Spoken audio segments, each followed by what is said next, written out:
Olá a todos! Sejam muito bem-vindos então a um novo canal de comunicação entre nós, professores de patologia, e vocês, nossos caros e queridos alunos da Universidade Positivo.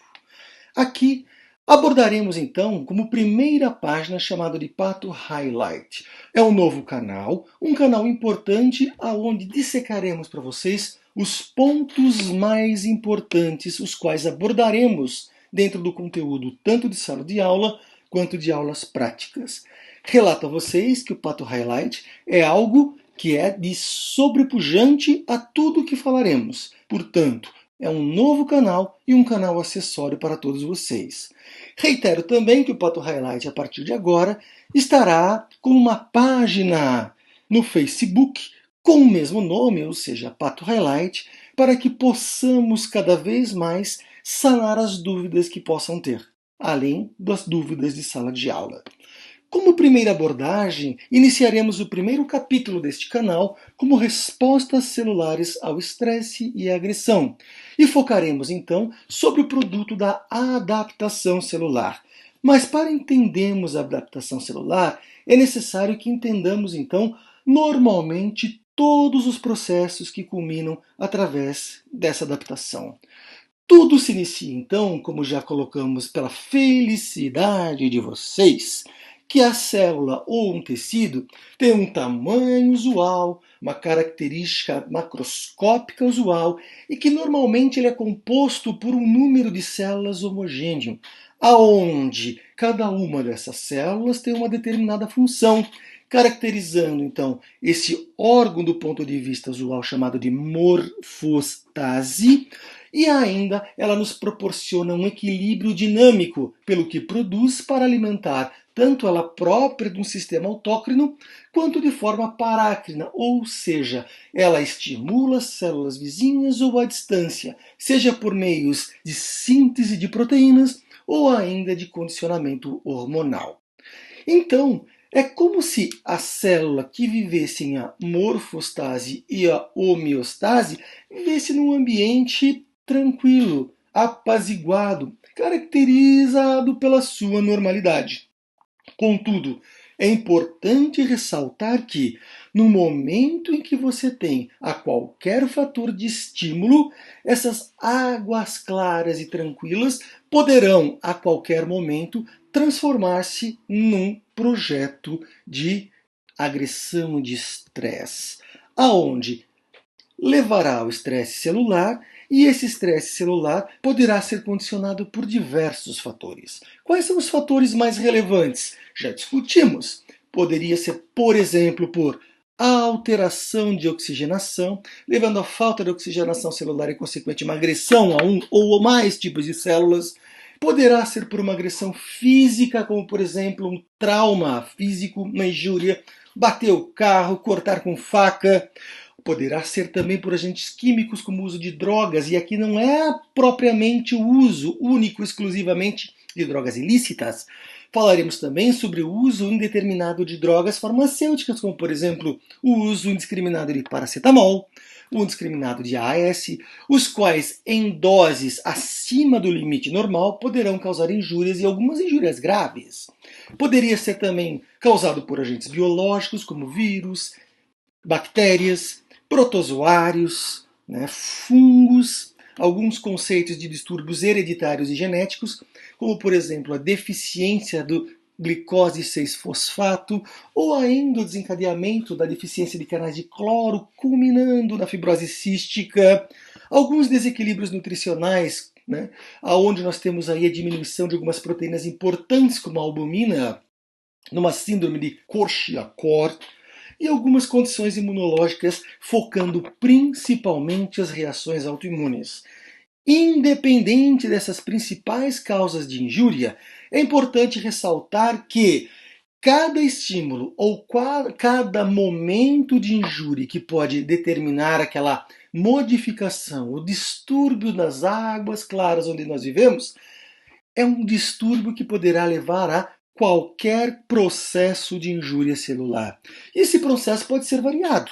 Podemos ter uma célula normal que, quando sofre um tipo de injúria, ela se adapta adapta de um processo reversível que, na maioria das vezes, removendo o estímulo agressor, ele tende a voltar então à nova morfostase e homeostase. Contudo, se você não tiver a capacidade de adaptação, e esse efeito ocorre em alguns tipos de órgãos ou tecidos em que essa célula trabalha no metabolismo intermediário, você pode ter o acúmulo da síntese de, por exemplo, gordura, água, proteína, fazendo com que essa célula retenha uma nova homeostase, uma nova morfostase. Essa célula, esse tecido continua funcionando, mas a tua perspectiva macroscópica e microscópica, por mais que sejam consideradas ainda reversíveis, ainda ganha uma nova homeostase, uma nova morfostase, mas não necessariamente similar ao que era anteriormente, ou seja, a um órgão usual. Ok? Entendemos aqui, podemos ir um pouquinho mais para frente com uma intenso e progressiva intensidade de injúria, aonde um contingente, um conteúdo celular, começa a sofrer processos metabólicos importantes. Um exemplo é normalmente associado à perda da capacidade de uma célula produzir glicólise. E que raio é essa glicólise? Glicólise nada mais é do que uma célula pegar a glicose, transformá-la em duas moléculas de ácido pirúvico com uma pequena produção de energia. Esse ácido pirúvico ele penetra na mitocôndria, principalmente na matriz mitocondrial, aonde ele vai fazer os tais do ciclo de Krebs e produção de energia e metabólicos responsáveis pelas cristas mitocondriais promoverem então a tais das cadeias respiratórias. No momento em que a célula perde essa capacidade, ela muitas vezes deixa de respirar e, consequentemente, ela entra num processo de anaerobiose, fator fundamental para a diminuição do pH e, consequentemente, desnaturação de proteína. A falta de energia dos processos metabólicos de glicólise, ciclo de Krebs e cadeia respiratória associado à falta de respiração aeróbica é como se permanentemente chegasse num jogo do finish ring e o fatality para a célula. A célula efetivamente morre. Mas hoje, para a felicidade, vão ser bonzinhos e, como o nosso Grinch está mostrando, o foco será apenas na adaptação celular. E o que é essa adaptação celular? São fenômenos que a contingente celular sofre para uma nova adaptação, como o próprio nome diz. Mudança de estado celular, mudança macro e microscópica, mas de caráter sempre irreversível. O que pode muitas vezes culminar até com o retorno à nova homeostase, uma nova morfostase, muito parecido com o que era antes de uma injúria. Ok, e quais são os processos de adaptação? Muito bem, os processos de adaptação é um verdadeiro mantra, que é hiperplasia, hipertrofia, atrofia, metaplasia. Para não esquecer, hiperplasia, hipertrofia, atrofia, metaplasia. É importante guardar esses efeitos de adaptação, sim, senhor. E aqui abrimos um novo conceito. E qual é esse conceito? Que alguns livros um pouco mais recentes têm colocado um novo termo também para adaptação. E que novo termo é este?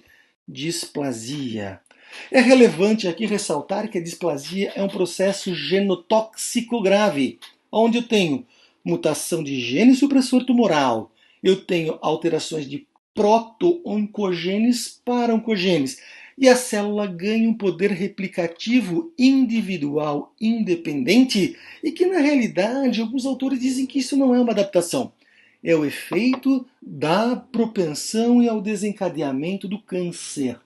Por este motivo, vamos tirar ela daqui e ficar apenas com o que é relevante para a adaptação celular, o que a maioria dos livros nos colocam: hiperplasia, atrofia, metaplasia e atrofia. Ou metaplasia, atrofia, hiperplasia e hipertrofia.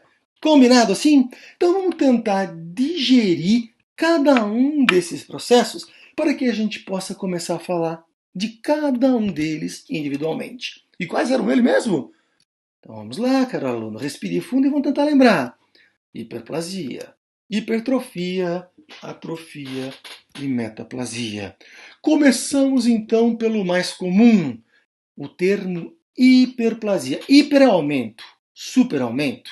Plasia é forma. Portanto, nós vamos ter aí no pé da letra como um aumento da forma de células. Forma não sendo alterada, mas as células sendo isogênicas, ou seja, iguaizinhas às anteriores. Por definição que não podemos esquecer, hiperplasia é o aumento do número, e essa é a palavra-chave, aumento do número de células.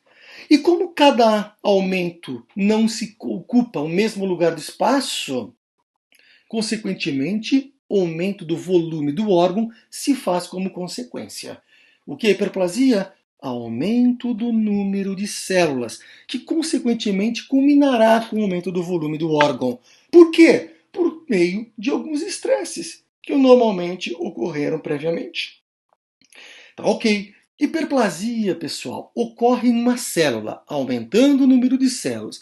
É como se cada célula fosse um membro de um exército, que à medida em que ele é agredido, ele aumenta para o quê? Para uma proteção mais eficiente contra uma agressão. Portanto, vale a pena dizer aqui que a hiperplasia, trabalhando num contingente de número celular, ela ocorre em células que têm a capacidade de produzir muito mais células. Portanto, nós estamos falando aqui de células lábeis, células de alto poder de mitose. Isso é uma condição importante. E que células são essas? São células dos mais variados tecidos, mas em especial podemos falar aí sobre as células da pele, tecido de pele, principalmente o epitélio que reveste a pele, aumentando a camada de células que na pele e no tecido epitelial, se for da camada espinhosa, tem um nome especial chamado de acantose, mas ficaremos aí com a hiperplasia de toda a célula. E também falaremos também do aumento da camada córnea, o que vai mudar também o órgão e o tecido, com certeza. Também outro exemplo de células que reproduzem hiperplasia são células da medula óssea, que são células com alto poder de replicação, sejam elas da linhagem linfocítica, sejam elas da linhagem hematopoética. Tá? Além do mais, outro tipo de célula que é importante e que tem um grande poder de replicação são as células do intestino, do sistema gastrointestinal, mas especificamente o intestino, o qual se renova entre 8 e 10 dias no ser humano. Aí mostra a importância dessa renovação e a capacidade de replicação tecidual da hiperplasia. Ok, hiperplasia, aumento do número de células. Mas hiperplasia, ela é uma conotação apenas com uma condição patológica? A resposta é não. E começaremos a abordar alguns exemplos importantes de hiperplasia do contexto fisiológico, do contexto normal. E o principal exemplo que a gente tem aí faz parte do sistema genital feminino, aonde uma das áreas que mais responde, uma das topografias mais importantes, refere-se ao útero, o qual internamente, onde nós estamos mostrando com a seta aqui, é revestido por um tecido de epitélio cilíndrico simples, mucosecretor, com formações de glândulas. E a partir do momento que essa glândula é estimulada, ela aumenta o número. Para quê? Aumenta o número para que possa criar um ambiente propício para que você tenha, então, a adequação para que o processo da anidação, da fecundação ou o novo concepto possa migrar por essa região e ter um ambiente propício ao seu desenvolvimento. Portanto, o endométrio responde durante a fase folicular a um hormônio produzido no ovário chamado de estrogênio. O estrogênio tem uma grande capacidade de replicação, de multiplicação celular. E um endométrio, qual era na sua porção funcional mais fina, medindo aí entre 4 milímetros em média, ele acaba chegando após a proliferação em 11 a 12 milímetros. até aproximadamente, ele cresce até o 14º dia, quando ocorre a ovulação. A partir do que ocorre a ovulação, as células que produziam estrogênio e que eram estimulados pelo FSH, a partir desse momento, ele acaba sendo estimulado pelo LH. Por isso que ele é chamado de corpo de luteinização ou corpo lúteo, por causa dessa receptividade agora ao LH. E no momento em que ele é estimulado pelo LH, ele passa a não mais produzir estrogênio, e sim progesterona, produzindo aí um efeito secretório daquelas glândulas que cresceram, produzindo agora sim o ambiente trófico e nutricional para a futura implantação do embrião. Ok? Esse é um caso importante de uma fisiologia endometrial, aonde não só é importante para vocês guardarem, mas que ganha o nosso selo de veracidade, que isso vai cair na prova. Combinado? Então quer dizer que tudo que é hormonal, ele leva a uma proliferação fisiológica? Nem sempre é assim. Um outro exemplo agora numa questão mais patológica, numa questão que vai culminar em sinais e sintomas e, consequentemente, se não tratado, levará o paciente a alguns tipos de chabu, vamos chamar assim, que é a famosa hiperplasia prostática benigna, ou simplesmente hiperplasia prostática. O que é isso? Vamos entrar então nesse modelo esquemático com uma próstata normal. Aqui nós temos o modelo esquemático da bexiga, onde nós temos aqui uma parte da uretra vesical, penetrando numa região, aí sim, circundada por nossa prostatazinha, formando a uretra prostática. Vamos focar agora na próstata, pessoal, aonde a próstata ela tem glândulas independentes. Que glândulas que eu quero que vocês guardem? A primeira delas, circundando a região da uretra prostática, chamado de glândulas submucosas. São glândulas de caráter mucoso, por isso são chamadas de submucosas, aonde ela tem uma responsividade muito importante à testosterona, ou melhor, a um metabólico da testosterona chamada de DHT, ou dihidrotestosterona. Como essas células têm esse receptor de testosterona, uma vez que a testosterona, ou melhor, o DHT, penetra na célula, ela começa a estimular então o núcleo a produzir mitose, culminando paulatinamente a monte de tempo posteriormente estimulados a um quadro que a gente vê aqui à nossa direita, que é um aumento desta regiãozinha aqui, olha aí, bem evidente o aumento, portanto, aumento do órgão associado ao aumento do número de células. Que células são essas? Glândulas mucosas da área submucosa da próstata. E o que isso vai nos causar? Vai nos causar um esganamento dessa uretra prostática, diminuindo a luz da uretra e levando então a alguns sinais e sintomas como o quê? Necessidade de urgência miccional, esvaziamento incompleto da bexiga. Nós vamos ter aí retenção urinária e que, a partir disso, associado ao E. coli, pode proporcionar ao homem uma grande quantidade de infecções do trato urinário de repetição. E lembrar que no homem, a ITU, que é a infecção do trato urinário, ela tem gravidade e necessita de internamento. Mas aqui falaremos sobre só a hiperplasia. Entenderam o que ocorre aqui? Agora, vejam um detalhe. As glândulas periféricas continuam lisa e inalterada, a ponto de vista em que nós, quando fizermos um exame de toque no paciente, essa superfície não estará alterada, ela mantém-se lisa, mas a gente consegue identificar apenas o quê? O aumento da próstata.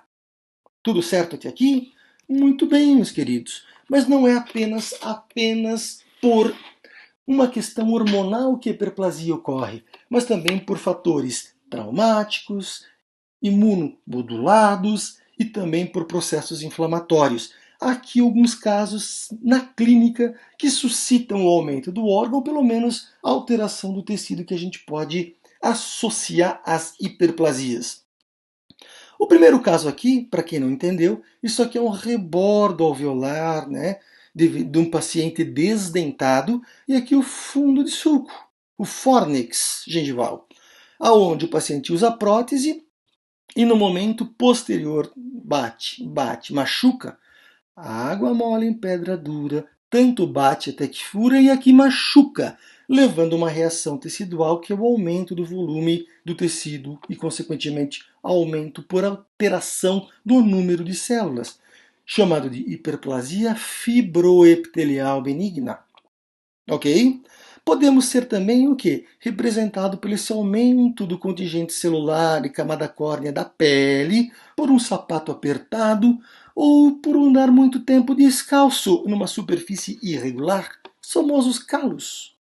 E aqui um quadro de psoríase, ou até poderia ser um líquen plano, onde eu tenho várias pápulas aqui, ó, umas pápulas aonde elas vão se coalescendo, formando uma estrutura de lesão, uma estrutura lesional, e essas placas, essas alterações aqui, ocorrem por aumento epitelial, as famosas acantoses, por aumento da camada espinhosa do epitélio, como a gente já falou previamente. Ok?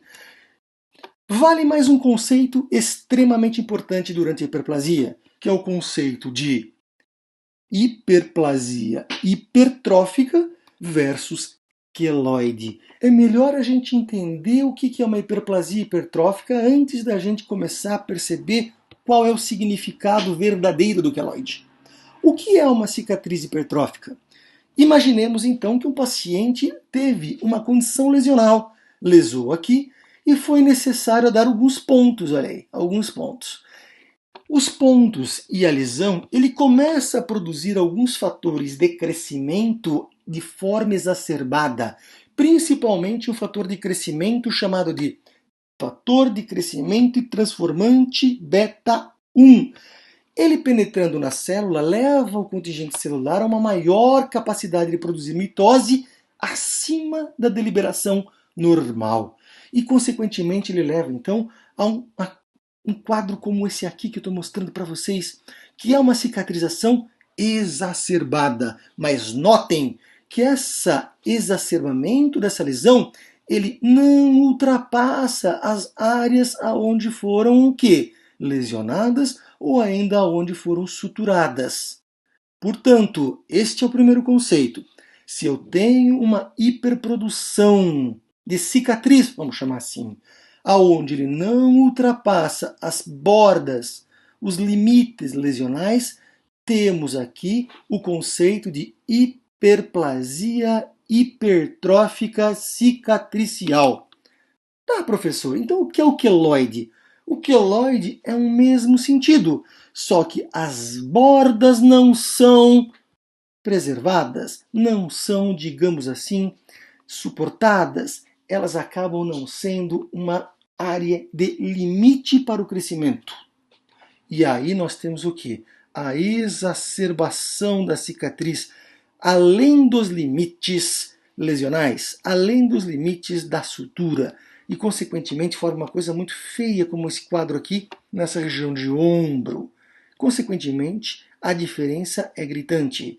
E lembre-se, meus caros alunos, ele também recebe o selo de que vai cair na prova. Vamos lá! O que eu não posso esquecer da hiperplasia que eu tenho que levar para casa? Primeiro conceito. O conceito é aumento do número de células. Eu parto de um número de células aproximadamente 0 e que vai subindo, aumentando o número de células e, consequentemente, aumentando o contingente celular. Ok? Hipertrofia é um segundo tipo de adaptação, onde ocorre o aumento do volume das células. Preste bem atenção aqui, que o órgão também estará aumentado. Por quê? Dois corpos não ocupam o mesmo lugar do espaço. Isso valia para o número, mas se eu continuar aumentando uma única célula, esse volume estará aumentado e, consequentemente, macroscopicamente, o volume do órgão também aumenta na mesma proporção. Ok, o que faz com que o aumento do volume de células ocorra? Muito bem, síntese de componentes estruturais, necessidade funcional de ganhar mais organelas. De ganhar que tipo de organelas? Mitocôndria para poder respirar, microfilamentos ou miofibrilas para poder contrair, retículo endoplasmático rugoso e ribossomos para que você tenha maior poder de síntese proteica naquelas células, essas principalmente em metabolismo intermediário, ou ainda capacidade de produzir mais retículo endoplasmático liso, necessitando uma ou outra célula de produzir compostos esteroidais para a produção posteriormente de hormônios, sejam eles masculinos ou femininos. Ok?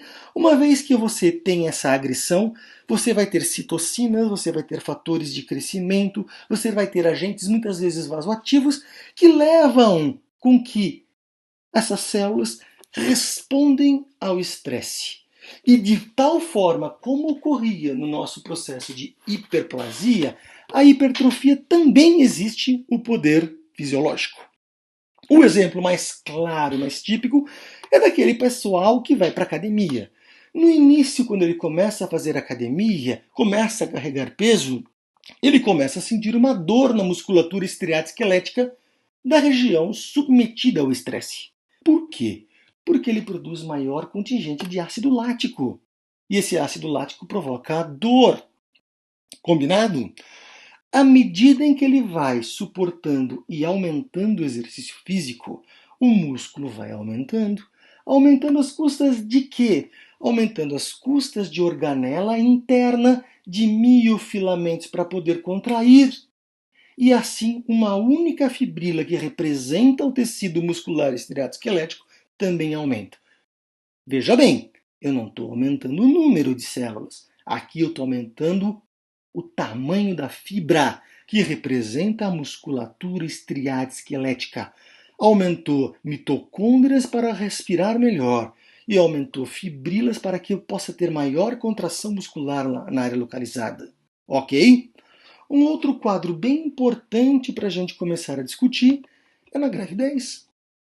Uma vez que ocorre a anidação, o útero começa a responder a alguns hormônios, como, por exemplo, o hormônio lactogênico placentário e o próprio estrógeno, e essas células musculares lisas que compõem as miofibrilas do miométrio também aumenta. Ele vai aumentando paulatinamente à medida em que a criança, ou melhor, o concepto, vai se desenvolvendo no útero feminino. Esse aumento, pessoal, ele é chamado de hiperplasia miometrial.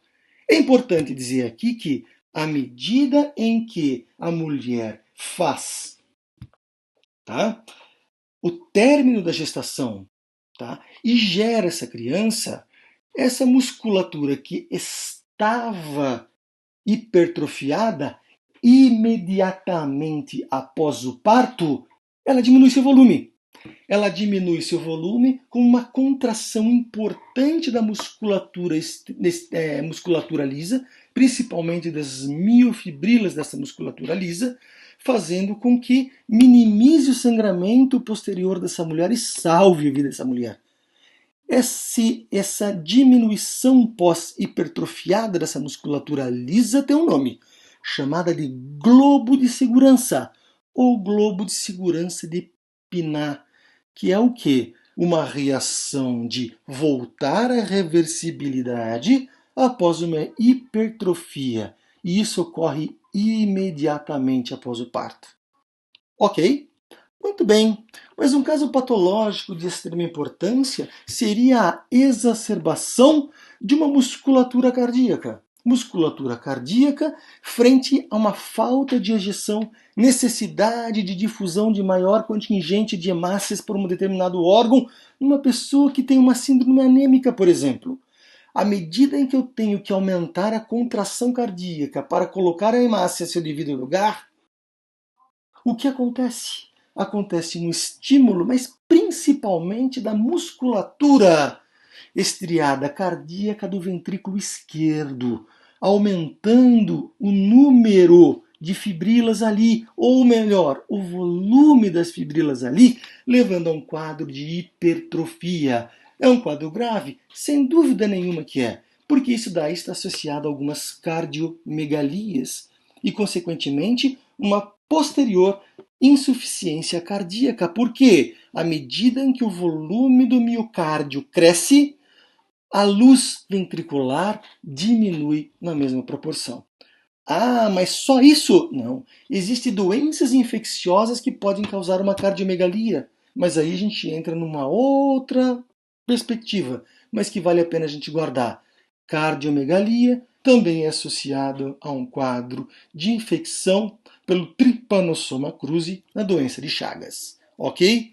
Dentre os processos, todos que falamos até agora, também ganha o nosso selo de garantia de que vai cair na prova. E se eu tivesse que pensar em alguma coisa para vocês levarem para casa como definição de hipertrofia, lembre-se, hipertrofia é volume. É como se eu enchesse essa bexiga e o órgão vai crescendo, crescendo a partir do momento que vai enxugando. Eu tenho uma bexiga que aumentou, eu tenho uma célula que aumentou. Aumentou por quê? Porque eu tenho muitos fatores intracelulares e que ele vai aumentando e vai empurrando esse citoplasma para as periferias e, consequentemente, eu vou aumentar o volume celular. Ok? Entramos agora, então, num outro termo chamado de atrofia. Atrofia é contrário de tudo que vocês viram até agora. Por definição, atrofia é a diminuição do volume das células. De novo, volume das células, diminuindo um determinado órgão. Ok? Mas vamos entrar num outro conceito aqui. Que conceito é esse? Por mais que os livros didáticos nos remetem que a diminuição do volume, hoje também considera-se que atrofia pode ser considerada também a partir da definição da diminuição do número de células. Então ela remete ao contrário, ao contraponto do que é uma hiperplasia e uma hipertrofia ao mesmo tempo. Tanto é que alguns autores também condicionam a uma sinonímia para atrofia, chamada de hipotrofia, ok? Mas o que vem a ser atrofia? Vem a ser, então, um mecanismo fisiopatológico de agressão aonde a síntese ela falha um pouco mais, ela diminui. Mas não é a síntese que falha, é a síntese falhando, associando a um poder enzimático intracelular um pouco mais exacerbado, caracterizando pelo efeito catabólico. Então, à medida que eu vou agredindo a célula, essa enzima vai degradando mitocôndria, vai degradando o retículo endoplasmático rugoso e essa célula vai diminuindo de volume. Ok? Existe uma condição fisiológica para isso? É claro que existe. E na maioria das vezes estão associados à embriogênese, diminuição das células que compõem a notocorda, por exemplo, diminuição do mesênquima intraembrionário, extraembrionário, diminuição do celoma. Mas do ponto de vista fisiológico, mais importante, falamos então do sistema encefálico, aonde ele também tende a diminuir de volume. Olha um caso típico aqui. Opa, passa o tempo, vai chegando a senilidade e não precisa se desesperar. Vamos tentar fazer um caso então um pouco mais plausível. À medida em que a gente acaba evoluindo a idade, o córtex cerebral ele também perde um pouco do seu volume. Tanto é que quando você faz uma análise de imagem, pode ser por ressonância, por tomografia, tá? O que você identifica numa pessoa que chega um pouco mais à senilidade, que não precisa ser uma doença de Alzheimer, como mostrado aqui? Evidência um pouco mais exacerbada dos sulcos e giros. O ventrículo acaba sendo um pouco mais alargado. Características da senilidade, ok? E isso acontece. Por isso que talvez o idoso fique um pouquinho mais esquecido e tenha maior propensão a algumas doenças demenciais também, como não só o Alzheimer, como uma doença de Lewy, uma doença que pega muitas vezes o córtex frontal, chamado de doença tá? Que o paciente em si, ele perde muitas vezes até o pudor, tá certo? Muito bem. Passamos então a um outro caso importante da fisiologia. Aqui estamos diante então a um ovário do sistema genital feminino, aonde do lado esquerdo a seta evidencia vários folículos. Esses folículos, à medida em que o tempo passa, eles vão sendo consumidos e sendo substituídos por um tecido fibroso. Aqui é um último caso de um corpo lúteo, onde era um folículo com as suas granulosas ali. Ok, pessoal? A pessoa idosa, ela também possui uma atrofia do volume, né, dos ovários. O que é muito mais complicado quando se pede para essas pessoas um exame de ultrassonografia transvaginal, ou seja, mesmo por abdominal.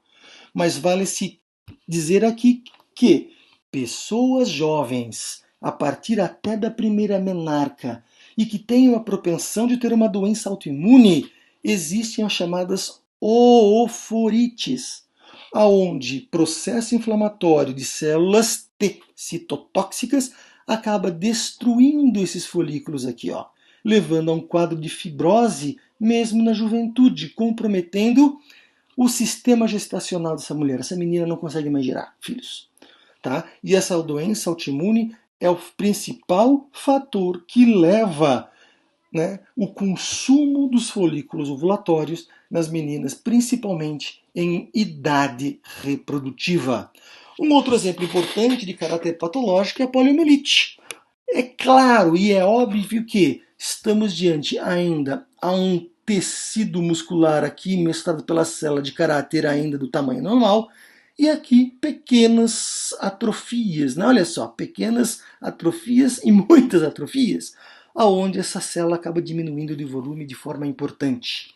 Vale se lembrar que as pessoas que também possuem síndrome do segundo neurônio motor, aonde começa a apresentar paresia flácida, arreflexia, fruto de uma lesão importante deste neurônio. Qual neurônio é esse? Aquele que sai da medula, chega até a placa motora para fazer conexão com a musculatura estriada esquelética externa e você consegue movimentar perna, braço.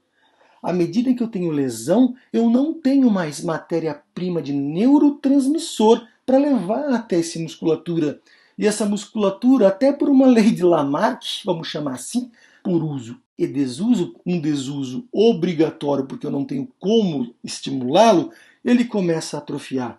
E claro, existem lesões também que podem mimetizar isto, por falta de neurotransmissores ou íons, que é um exemplo, miastenia graves, é uma lesão que ocorre na região pós-sináptica, aonde a célula não consegue mais pegar acetilcolina e, consequentemente, o estímulo nervoso até a musculatura fica comprometida.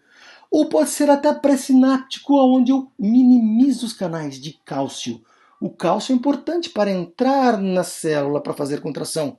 E se eu não tenho cálcio, eu não tenho mais a demanda de uma matéria-prima para a contração celular e, consequentemente, eu tenho uma atrofia importante.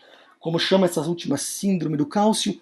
Chama-se síndrome de Eaton-Lambert. Eaton-Lambert. Ok, pessoal? Ah, mas existe algum tipo de lesão do segundo neurônio motor que não leva a atrofia? Sem dúvida nenhuma, existe uma exceção que é importante vocês guardarem. Que síndrome é essa? Existe uma síndrome chamada de Guillain-Barré, desencadeada muitas vezes por um sistema viral. As pessoas começam a perder movimentos e ter paresia flácida, principalmente bilateral nos membros inferiores, que vai subindo, pegando o tronco, pegando membros superiores. Mas, por mais que tenha essa paresia, ela tem caráter de poder ser reversível.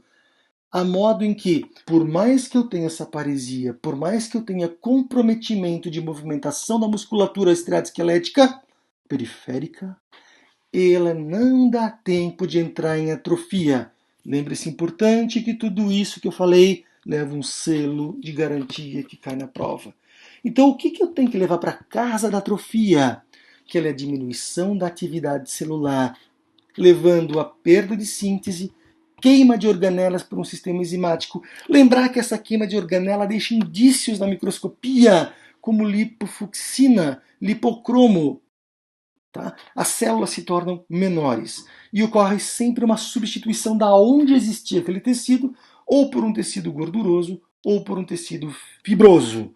Antes da gente entrar, então, no último tema das adaptações, que chama-se metaplasia, sugiro que cada um pegue um cafezinho, descanse, respire fundo, para a gente poder ter a continuação no próximo vídeo, que é único e exclusivo da metaplasia, porque ela tem a sua grande importância explicando diversas condições associadas a ela.